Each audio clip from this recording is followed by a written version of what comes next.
Morning.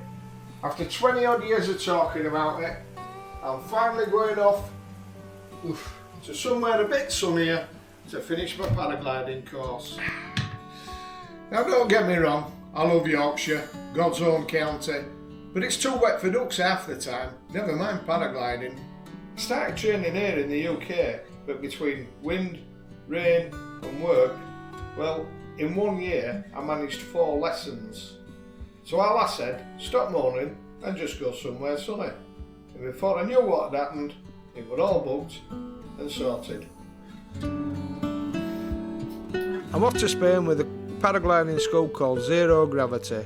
All I'm taking is my toothbrush, a change of underwear and a bit of Yorkshire grit. Bradford Airport gave me its usual send-off, grey and miserable, but by the time I landed in Spain, it was wall-to-wall sunshine. Bloody lovely. Zero Gravity helps sort everything. They pick you up at the airport and take you off to Algodonales and put you in touch with an accommodation company, and I must say I was very impressed with the accommodation. First few days were all about getting back into it. Ground handling, takeoffs, a few dodgy landings, but plenty of laughs. Beginning of your elementary pilot course, you do tandem flights with the instructors. They instruct you how to take off, and then once you're taken off, they hand the controls to you. And then, after a few of those, it's your first solo flight. Wing up, feet off the ground, and that rush of, here we go, is unbelievable. I'll tell you what though, I'm out at 62, but once that wing's above your head and your feet are off the ground, you feel like you're 21 again. Waking up to blue skies every morning was brilliant. Back home, I'd still be staring out the window waiting for the rain to stop. The difference was like night and day. You got the sun on your back, you get driven up to the top instead of having to hike up, you're not covered in mud and muck, and all the launch sites are purposely built.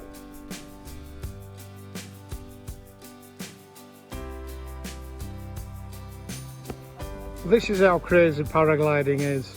We're not flying because the wind's too strong up on the tops, so we're doing something called ground handling, which is a very good exercise to give you a good idea of how to control the glider for your takeoffs. But here we are at the bottom of the hill, waiting for the wind.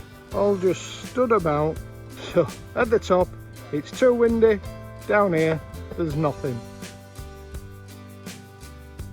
One extreme to the other, no wind, and now it's blowing a chuffing gale.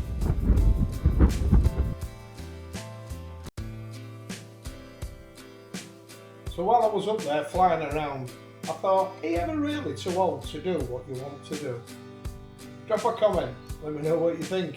And while you're at it, like and subscribe, and then you can watch me jump off a few more hills and hopefully land safely.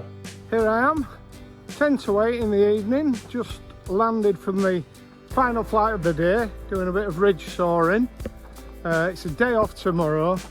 I start my advanced course on Sunday.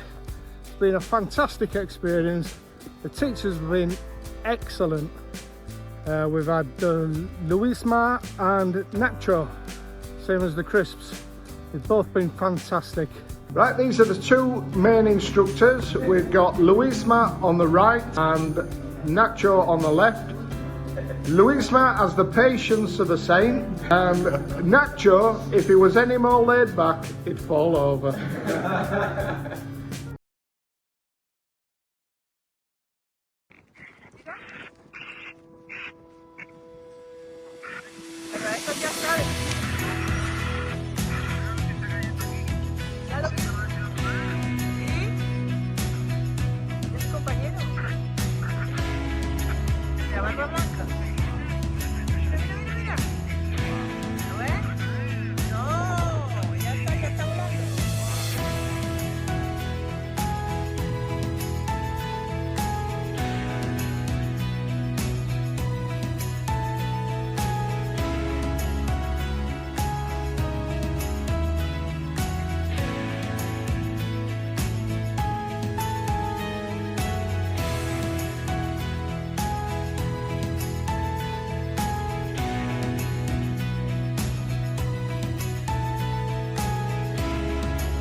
1, 2, 3.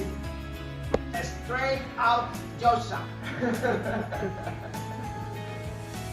So that's it. I'm back home now. Bit of an haircut and beard trim. Freshened myself up. I've gone from drizzly Yorkshire to flying solo in the sun in Spain. If there's something you wanted to do for years, don't wait for the weather to change. Just get out there and do it. And go and fly. Don't tell our lass, but I did miss her. Nearly as much as the dog. Cheers.